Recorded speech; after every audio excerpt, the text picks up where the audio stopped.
दोस्तों yes bank की बात करें स्टॉक के अंदर आज भी जबरदस्त गिरावट हुई है। आखिर इस गिरावट के पीछे वजह क्या है? कौन यहाँ पे इतनी बिकवाली कर रहा है? क्या रिटेल इन्वेस्टर की तरफ से बिकवाली हो रही है या फिर बड़े फंड हाउस अपनी बिकवाली कर रहे हैं? तो आज अच्छे से उन डील को समझ लेंगे जिससे आपके मन का जो सारा वहम निकल जाएगा कि आखिर ये बिकवाली कहाँ से निकल के आ रही है और कहाँ तक गिरावट हो सकती है। क्या इस गिरावट का फ़ायदा उठा के कुछ लोग हैं जो इन्वेस्टमेंट कर रहे हैं? क्योंकि आप ये समझ ही सकते हो कि एचडीएफसी बैंक जैसी बैंक है जो यहाँ पे इन्वेस्टमेंट करने वाली है, अपनी होल्डिंग बढ़ाने वाली है। लेकिन अभी फ़िलहाल आप देखें तो किस प्राइस से होल्डिंग बढ़ाएगी वो अभी डिसाइड नहीं हुआ। तो क्या उस वजह से भी शेयर की प्राइस नीचे आ रही है? इन सारी बातों को समझने की कोशिश करेंगे इस वीडियो के माध्यम से। कुछ ब्रोकरेज हाउस है जो लगातार यहाँ पे सेल के टारगेट देते हैं, प्राइस कितनी भी बढ़ जाए लेकिन उनके हिसाब से वो जो सेल के टारगेट है वो नीचे ही रहते हैं। और क्या उतना स्टॉक नीचे जाएगा? इन सारी बातों को समझने की कोशिश करेंगे इस वीडियो के माध्यम से। लेकिन फ्रेंड उससे पहले अगर आप पहली बार हमारे चैनल पे आए तो चैनल को सब्सक्राइब कर दीजिए, एक बेल आइकॉन दबा दीजिए ताकि जब भी नया वीडियो बने पहला नोटिफिकेशन आपको मिले। वीडियो पसंद आए तो लाइक से जरूर कीजिए। चलो फ्रेंड्स वीडियो स्टार्ट करते हैं। मैं हूँ आपका दोस्त एसपी दवे और हमारे अपने चैनल ऑनलाइन कमाई में आपका बहुत बहुत स्वागत है। तो सबसे पहले बाजार की बात कर ले। आज बीएसई सेंसेक्स 72,790 के स्तर पे क्लोजिंग दी है जहाँ पे 352 पॉइंट की गिरावट थी। लगभग 350 पॉइंट की गिरावट हुई है। 0.48% आधा परसेंट के आसपास की गिरावट बाजार में हुई है। और सिर्फ बाजार में गिरावट नहीं थी, आज बैंकिंग शेयरों में भी काफ़ी बड़ी गिरावट थी। निफ्टी बैंक की बात करें तो 46,576 के स्तर पे 235 पॉइंट की गिरावट थी, यानी 0.50% गिरा निफ्टी बैंक। और निफ्टी प्राइवेट बैंक भी अछूता नहीं रहा, वहाँ पर भी लगभग उतनी ही गिरावट थी। 23,317 के स्तर पे 113 पॉइंट की गिरावट थी, यानी 0.49% की गिरावट थी निफ्टी प्राइवेट बैंक में। तो चाहे निफ्टी बैंक हो या प्राइवेट बैंक हो, सभी जगह पे गिरावट थी।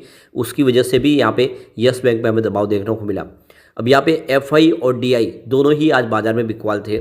डीआई की बात करें तो आज उन्होंने 8,526 करोड़ का फ्रेश इन्वेस्टमेंट किया, लेकिन सामने 8,532 करोड़ का उन्होंने अपना माल बेचा है। तो डीआई ने आज 5.33 करोड़ की बिकवाली की है। आज वो बाजार में बिकवाल थे। अमाउंट थोड़ी सी है, कम है, लेकिन फिर भी बिकवाल थे। एफआई की बात करें तो उन्होंने 12,525 करोड़ का फ्रेश इन्वेस्टमेंट किया है, सामने 12,810 करोड़ की उन्होंने बिकवाली की है। तो उनकी बिकवाली का आंकड़ा 285 करोड़ है। आज इसका मतलब ये हो गया कि एफआई और डीआई दोनों ही बाजार में बिकवाल थे। यस बैंक की बात कर ले तो स्टॉक की शुरुआत ही निगेटिव हुई 26 पर, क्योंकि बाजार ही 100 पॉइंट की गिरावट के साथ बाजार ने शुरुआत की थी। क्लोजिंग थी फ्राइडे की 26.20 के आसपास। इंट्राडे में यही 26 का हाई है, लेकिन वहाँ से गिरावट का माहौल बनने लगा।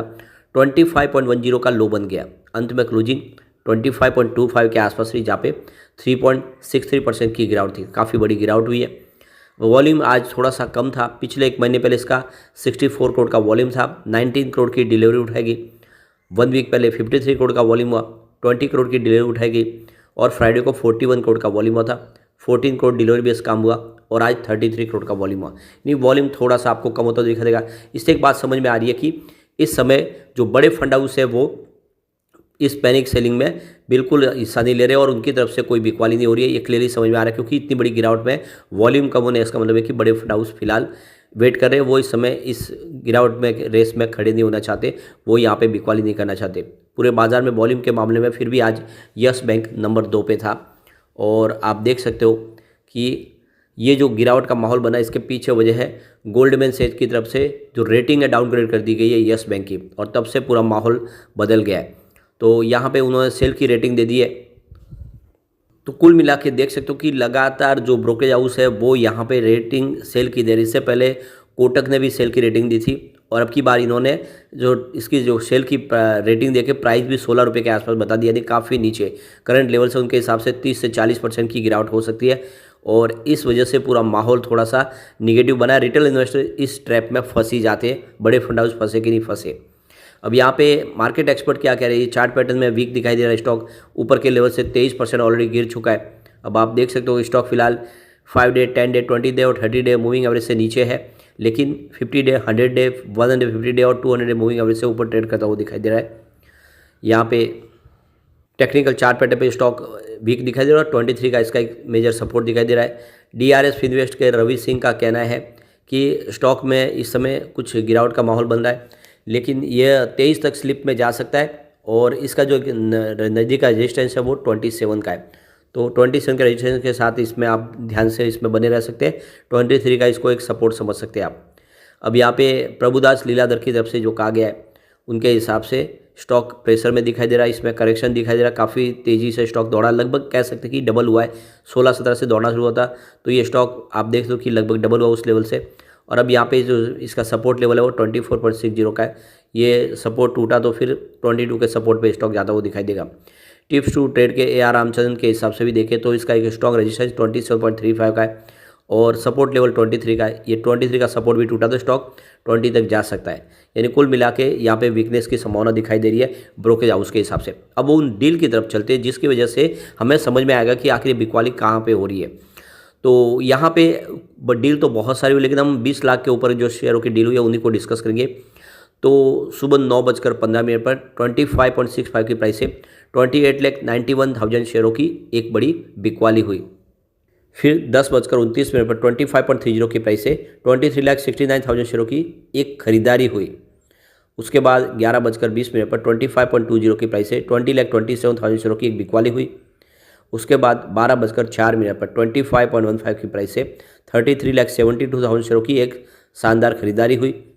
उसके बाद 2:14 पर 25.35 की प्राइस से 23,38,000 शेयरों की एक बड़ी खरीदारी हो गई। ज़बरदस्त किसी बड़े फंड हाउस ने खरीदारी की। फिर 3:09 पर 25.30 की प्राइस से 25,69,000 शेयरों की एक बड़ी खरीदारी और हुई।